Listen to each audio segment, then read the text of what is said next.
we picked up ourselves a 1990 Honda CRX.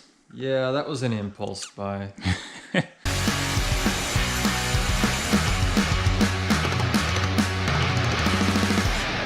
All right, guys, we are back after a long deep freeze. It was like minus 40 for the last few weeks, so we really haven't had the ambition to go out and do anything. Now it's gotten a little warmer. It's like minus 20, which isn't as bad.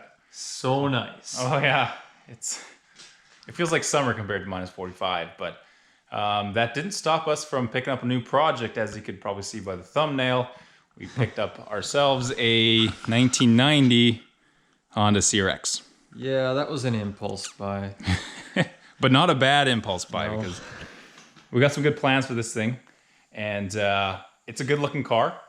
It's hard to find a CRX for this kind of price. It's hard to find them in general. Especially here where everything rusts away. Like to find something that's a 1990 that's, I mean, yeah, it's in rough shape, but it's still a CRX. I was just cruising the classified ads and I stumbled upon it, and I asked the guy if it was still available because it was so cheap. It was $500, and he's like, well, it's kind of sold already, but if you come get it first, you can have it. So I was like, okay, I'll come get it right now. So That's the way to do it. It was like, Jump on it. what choice do I have? It's a $500 CRX. So now we have it. Yep. Couldn't be happier. Dream car. Tim. Dream car. This is one of my dream cars, and yeah, I'm excited. And we love doing work on cars, and this thing needs a lot of work, so let's show you that now. Okay, so overall, you can probably see by the body, I mean, it's in primer. It needs a little bit of paint. And rust-wise, there is a little bit. It's not major. As you can tell, this beautiful Bondo job here, these custom arches are not metal anymore, so they've been replaced. I don't know when that actually becomes metal. We need to grab a magnet and figure that out. We may have to. I'm gonna grab a magnet. I'm curious. So, obviously that doesn't stick.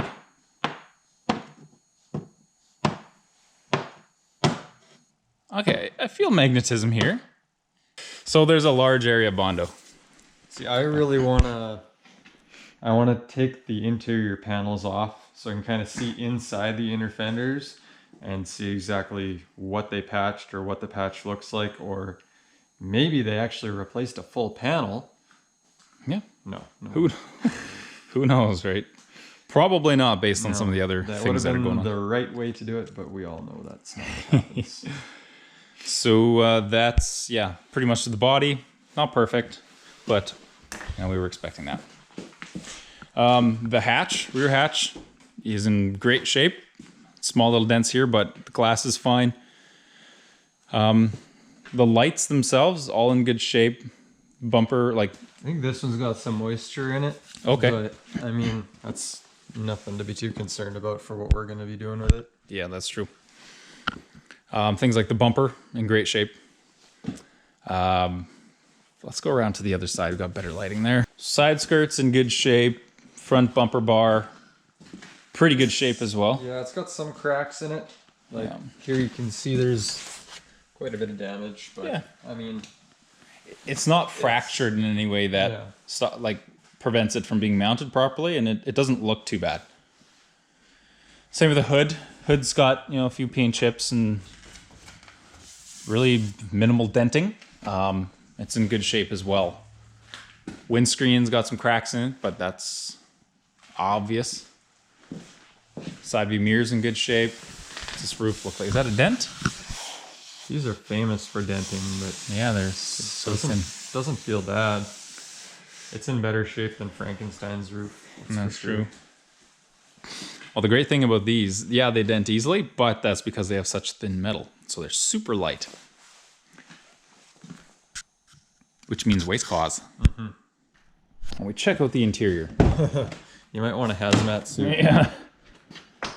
So this is apparently the parts that we'll need to get this thing running. And looking inside there, it's about half the parts that we'll need. I mean, you always need a beer. Oh. When you're getting things running. Yeah, good old Heine. or a Corona.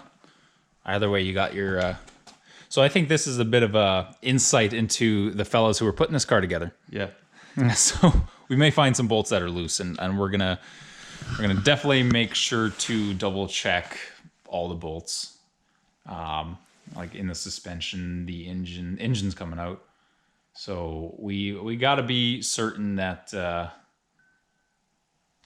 everything is tight. Yeah, I think, yeah, that's going to be step one, is kind of getting this thing on jack stands, start ripping panels off, and just seeing exactly what it looks like underneath, because if we're going to be racing this thing, we want to make sure it's 100% safe.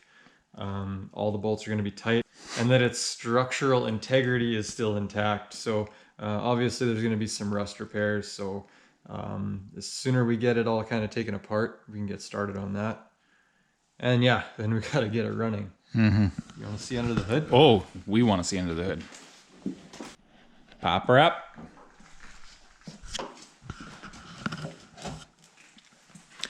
So here we have ourselves a D15 B2? Yeah, D15 B2. 1.5 liter. Probably on a good day, about 80 horsepower. Maybe. So, and this isn't a good day, so we're looking at a few things to do here, such as radiator, spark plugs and spark plug wires.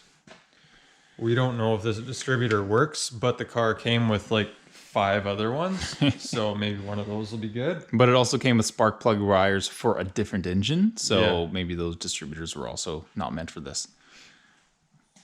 A few things like this breather hose, not connected to anything, no battery tray.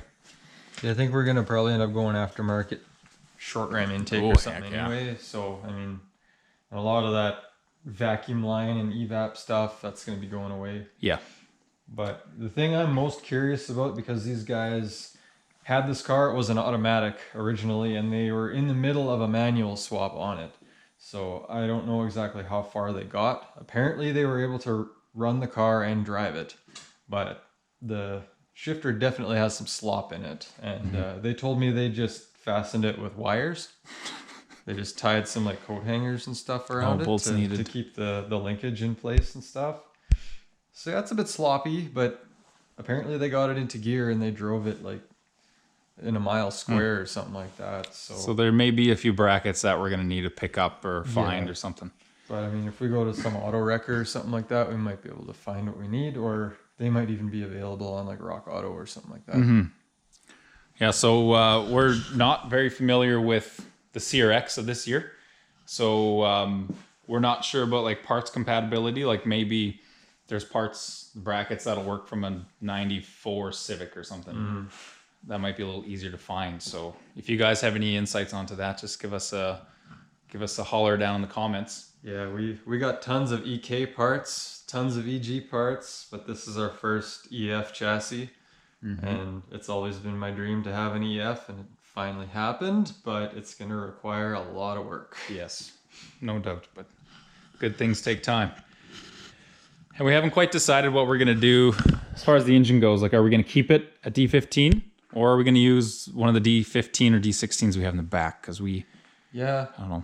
This has the I don't know, throttle body injection. I don't know what you call this, but it's like the PGMFI, which is not like your standard, one fuel injector per cylinder sort of thing. So is it really going to be our best bet? We haven't really decided. Going forward, we'll have to figure that out. But I think for now we're going to stick with this engine. I think, yeah, right now let's get it running. Make sure that the car actually drives on its own power. Yeah. And we'll get a good sense of how the car handles already from there. So I don't know. Engine swap probably in the future, but I would like to try and just get this one running. Or, I mean, we have this exact same engine sitting in the backyard too. So if we have to swap that one into it, I mean, we do have some parts available already to probably get this thing running. Maybe not driving, but get it running at least. That's a great thing about sticking with the same type of car, is we have so many spare parts that we don't really need to go out and buy a whole lot more. But yeah, that's pretty much the car. I don't think there's a whole lot else to say about it. No, I mean, what kind of racing are we planning on doing? Or that we haven't really decided this year. There's always time attack. I mean, we tried time attack with an EK and it was a blast. Yeah, it wasn't fast, but man, it was a good time. Yeah, you don't need to go fast to have fun on a track. But this year they've announced that they're going to be releasing a new kind of racing called dirt cross, which from my understanding is going to be like autocross, but on dirt. So I don't know. I'm kind of interested in that. I'd like to try something new because that's kind of something that I haven't tried before. I don't think it's anything close to like rallycross or anything like that, but it's definitely a step in that direction. So I don't know. We've done on track. I'd kind of like to try some dirt and see how that goes. Yeah, I think that'd be a lot of fun. This is probably a good car for that. Oh yeah, definitely. Front wheel drive is great. The body isn't in perfect condition, so we're not going to worry about stone chips and the bump cracks in the bumper and things like that. So I think it'd be a great car. It'd be fun. It'd be competitive. And then the thing is, we can just go around and change tires and get this, maybe change some suspension settings. Yeah. And get it onto the road course. Yeah, because that's what I don't know what the specifications are really for like how we would build the car for that kind of racing. It's kind of still new. They haven't really figured out what's all going to go into it yet. But I don't know. I'm kind of interested in it from what I've read already anyway. Yeah, definitely. Yeah, it sounds like it's a lot of the same rules as autocross, but you're on loose surfaces. Yeah. So that could be dirt, gravel, mud, who knows. Yeah. Like I don't know if they're like booking a motocross track or something like that, or if it's just gonna be like a dirt parking lot. All right. Like we just don't know at this point. There's so many unknowns, but I think I want to try something new this year, and I think this car would do well. So yeah, I think this car will do well. But that is it on this car for now. Yeah. Well, we do have a few other things going on. So like a few videos ago, we showed you that Silverado we picked up. So that's the hauler, that thing that's going to haul our cars to the track, like this CRX, Frankenstein, whatever else we got going on at the time. So we are going to be doing some work on that soon. We picked up a bunch of parts for doing some maintenance, a bunch of fluids and filters. Once it's a little warmer and we can get the thing in the garage. Too dang cold right now. It's still, it's not minus 45 anymore, but it's still wicked cold. So we're going to wait a little while for that, but shortly we're going to be working on the Silvia's transmission. I've been waiting for you to stop talking. So. I just got What was that? That was a cough. I had a tickle in my throat, and I was like, okay, shut up, Tim, I got a cough. And then he just kept going. Yeah. Well, I ain't gonna stop for nothing. So we're gonna be working on the Silvia transmission soon, but in order to do that, we need one more tool. And it's a tool that we could probably go out and buy, but it's cheap enough to make one. We have a welder. Why do we need to buy tools? Yeah, so we need like a puller that can pull the gear sets and everything off, but it has to be a long puller. So we're just gonna make one. I bought some threaded rod. Yeah, what do we got here? So I found a piece of steel at work, and I thought, hey, that might work good. So it's that little black thing will be like the main thing that holds them all together. Sure. Unless we can find something better.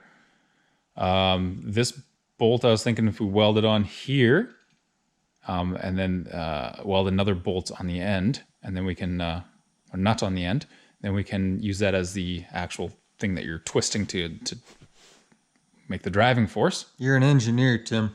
Well, not really. And then this threaded rod is what we're going to use to, we're going to have to cut this down to some more usable lengths. Why? Bigger the better, man. Well, I only got one. And then, we'll make a tool. Let's get to that now. I think we'll see what we can do. Okay. Yeah, what are we doing? We're going to get this tool working.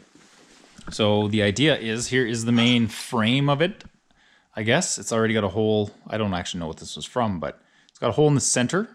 And so what we're going to do is use a bolt, which is going to go through that hole.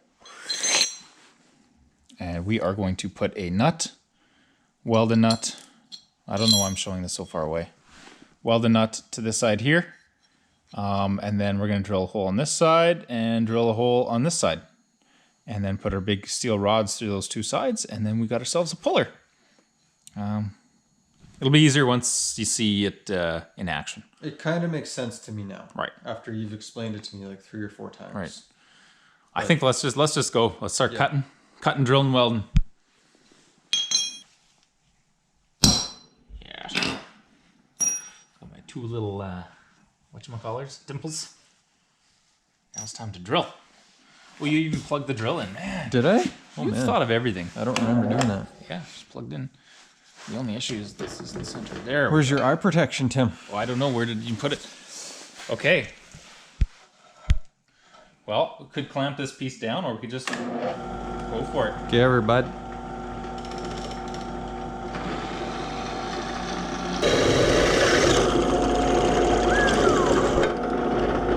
Here we go. That's a good smell. Yeah, it's been a while. All right, take 2. Ba-bam! Bing bada boom, huh? Nice. There we go. 2 holes. 3 holes. 3 holes if you count the one that was already there. Now we need to grab a grinder and just clean off some of this paint here so we can get a good weld and straighten that out. We're almost there, guys. Hashtag fabricator, Tim. Yeah.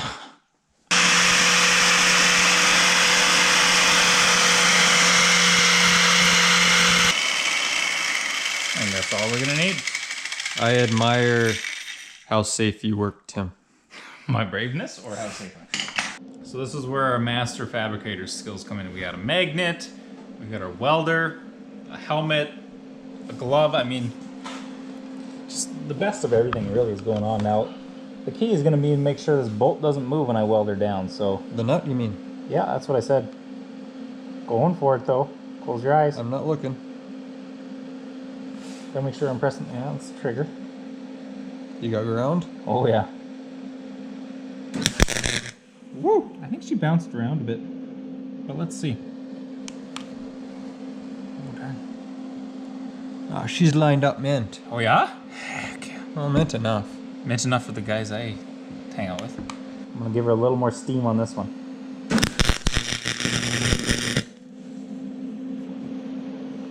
Oh, that ain't going nowhere. That looks like you penetrated well. Should I should probably do a little less. I don't want to distort anything. All right. I mean, it's probably fine. I'm gonna go for it. No, you ain't. Push that sucker over. Now, check her out to see how it worked. It's pretty good. Looks amazing. See that? Oh, that's beauty. Okay, well, we got that. Now the last step is to cross my fingers and make sure I've welded on the right nut. Oh, Tim. But I don't think you did.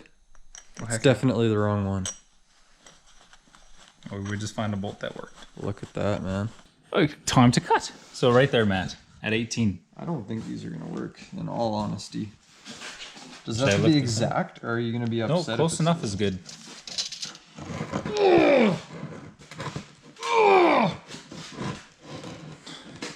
No. Don't hurt yourself, I bud. think I'm gonna use Really? You're gonna... floor. You know, we have other options. It's going. Woohoo! Dude. Muscle man. How good of a cut was that? Oh, that's not bad. She'll do. Boom, that's exact. Boom. Booty. Okay, last step. These are the correct length now. Accurately measured and cut by Matt Wall. The beast. Okay, Tim, get bent. I want to see what... Frick camera, turn on. Here we go. Oh, yeah! Just don't want to bend the bar too much.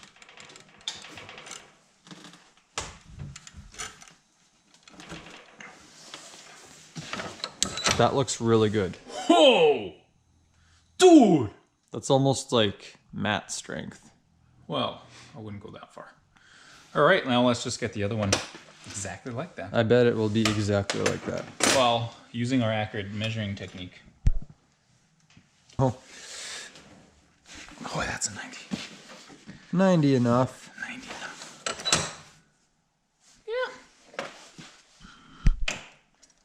Exactamundo. Yep. Boom, can't even tell difference. Nope. That's pretty good for eyeballing it. There we go, that's the puller. Let's put it all together, Tim. Let's see how this thing works. Let's see it. Okay, so... What do we got going on here?